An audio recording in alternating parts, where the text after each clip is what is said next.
You told your team it wasn't pretty, but man, a win is a win. A win is a win. That's right. This time of the year, and I believe that you're going to have to play some games, in the playoffs, at least one where you're not at your best. And we kind of killed. We played well, but we killed ourselves with some penalties and turnovers. And and Anderson played really well.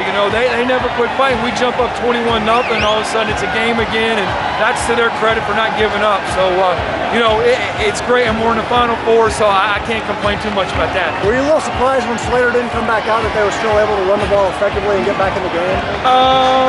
Yes and no. I didn't think they'd run it as effectively, but I knew their quarterback was a really good runner. And you watch him on tape and the plays that he made, and they just wore our defense out, I think. We didn't do a good enough job in the second half of hanging on to the ball, and they did a good job of just running it down our throats. How does it feel, especially as a spokesman for your seniors, to get back to the state Final Four? I think what I told those guys before the game, what they've accomplished here, what they had a chance to accomplish, to be, back-to-back regional champs in this region is a pretty special thing. And I told them I'm happy for them. We went through some tough times in the middle of the season, and they stayed with it, and we're good leaders, and they've been rewarded with the chance to go to state semifinals. Thanks, Doug. All right. Congratulations, man. Thank you. Thanks.